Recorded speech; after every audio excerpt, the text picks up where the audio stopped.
नमस्कार मित्रांनो, स्मार्ट मराठी चॅनलमध्ये तुमचं पुन्हा एकदा स्वागत. मित्रांनो, आज आपण आंतरराष्ट्रीय कामगार दिन 1 मे रोजी का साजरा केला जातो व कामगार दिन बाबत आपण थोडक्यात माहिती जाणून घेऊया. मित्रांनो, आंतरराष्ट्रीय कामगार दिन 1 मे रोजी जगभरात साजरा केला जातो.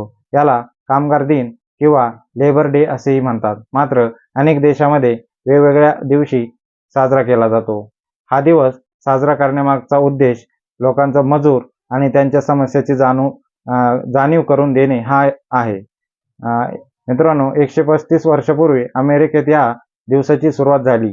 या दिवशी हजारो अमेरिकन कामगारांनी त्यांच्या कामाची परिस्थिती सुधारण्यासाठी संप सुरू केला.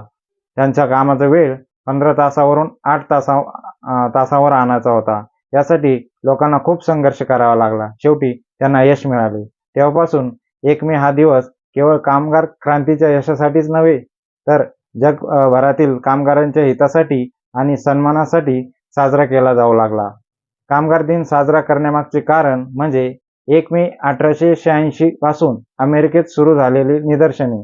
मिळालेल्या माहितीनुसार तेथील कंपन्यांमध्ये काम करणाऱ्या कामगारांची कामाचे तास 8 तास करण्याची दीर्घ मागणी केल्यानंतर काम बंद केले होते. संप सुरू होऊनही 4 दिवस उलटले नव्हते तेव्हा अमेरिकेतील शिकागो येथे मार्केटमध्ये स्फोट झाला. यानंतर 4 मे रोजी झालेल्या स्फोटाला प्रत्युत्तर म्हणून पोलिसांनी आंदोलकांवर अंधाधुंद गोळीबार केला. यामुळे अनेक मजुरांना जीव गमवावा लागला. त्यामुळे दहशतीचे आणि संतापाचे वातावरण देशभर पसरले. अखेर प्रशासनाला नमते घेत कामगारांच्या मागण्या मान्य कराव्या लागल्या. मात्र अमेरिकेत राष्ट्रीय कामगार दिन सप्टेंबरच्या पहिल्या सोमवारी साजरा केला जातो. भारतात कशी झाली कामगार दिनाची सुरुवात याबाबत आपण आता थोडक्यात जाणून घेऊया. भारतात कामगार दिन फक्त 1 मे रोजीच साजरा केला जातो. भारतात 1923 मध्ये चेन्नईमध्ये डाव्या विचारसरणीचे कामगार दिन पहिल्यांदा साजरा केला. यानंतर देशातील अनेक कामगार संघटनांनी हा दिन स्वीकारला आणि आज 1 मे हा दिवस देशात कामगार दिन म्हणून साजरा केला जात आहे. कामगार दिन फक्त 1 मे रोजीच का, याबाबत थोडक्यात मी तुम्हाला सांगणार आहे. शिकागोच्या घटनेनंतर जेव्हा युरोपमध्ये कामगारांची संप आणि निदर्शने सुरू होती तेव्हा 1 मे रोजी तेव्हा 1 मेची निवड करण्यात आली. शिकागो चळवळीमुळे आठवड्यातून 1 दिवस सुट्टी म्हणून ठेवला होता.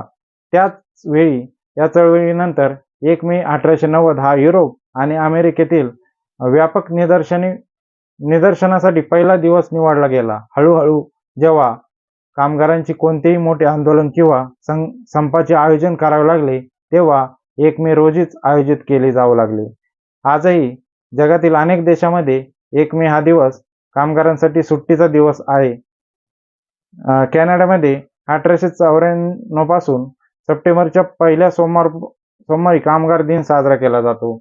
येथील कामगारांच्या लढ्याला स्वतःचा वेगळा इतिहास आहे. पण अमेरिकेतील कामगार चळवळीमध्येही समन्वय निर्माण झाला आहे. त्यामुळे अमेरिकेप्रमाणे कॅनडामध्येही याच दिवशी कामगार दिन साजरा केला जातो.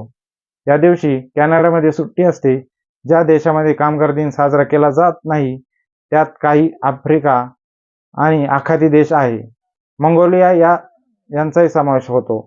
जपानमध्ये 23 नोव्हेंबर रोजी थँक्सगिव्हिंग डेसह कामगार दिन साजरा केला जातो. पण ऑस्ट्रेलियात प्रत्येक राज्याचा कामगार दिन वेगळा असतो. कझाकस्तानमध्ये सप्टेंबरचा शेवटचा रविवार हा कामगार दिन साजरा केला जातो. मित्रांनो, तुम्हाला जर माझा व्हिडिओ आवडला असेल तर चॅनलला सबस्क्राईब करायला विसरू नका.